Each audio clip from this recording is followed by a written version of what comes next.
Voetbal omdwan.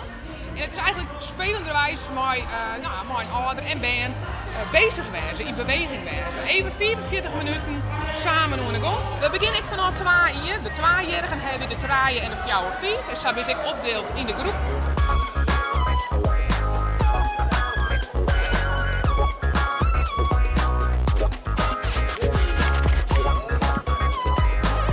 Het heet natuurlijk wel voetbal. Maar het is net zo dat wij alleen nog maar bezig zijn met voetbal. We pakken zo'n soort oren-ding waarbij tellen heel belangrijk voor ons is. Kleuren heel belangrijk. Dus het is eigenlijk een volle grutter iets. Net alleen nog het voetbal gebeuren.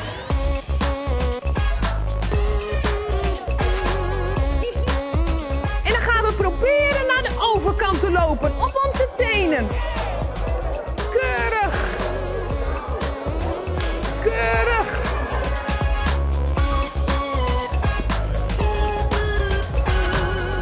Deze ouders graag dat hun band een topper wordt? Nou ja, ik moet eerlijk zeggen, er is sommigen bij. Nee, maar het gaat er natuurlijk om dat ze lekker samen aan de gang zijn. En dat is het voornaamste. Ja, beter dan Lieke Martens, hè? Daar gaan we voor. Nee, ik leg geen druk op. Stuurt ook misschien ergens. Wat zij de nieuwe Lieke Martens worden? Ja, ik denk het wel. Ik vind wel leuk, nee. Rood is mijn lievelingskleur.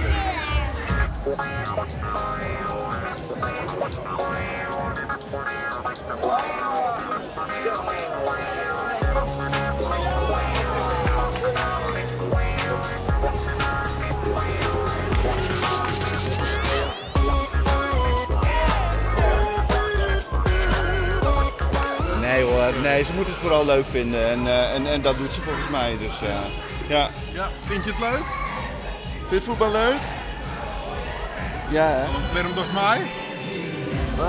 Beweging. En ja, het voetbal, ik speel zelf ook voetbal. En hij vindt het ook leuk. En dus ja, het is gewoon een beweging voor de kinderen. Het is ook wel leuk. Lekker vroeg leren kennen wat het is. En dan kijken we verder hoe het gaat, hè? Ene week is mijn vrouw mij, andere week ben ik mij. Ja, ben we er even uit, nou? Ja. En zelf ook nog een beetje actief? Ja, een beetje. Ja. Nou, ik vind het zo leuk bij voetbal. Ja? En wat vind je zo leuk aan het voetbal? Rollen en stuiteren en pakken en wegstuiteren. Zo. Maar en wil je later ook bij het Nederlands team? Ja, Ja? Of bij Cambuur? Cambuur. Zeg maar, ik vind het wel leuk. Ja? Handje op van je mond. Vind je leuk? Ja?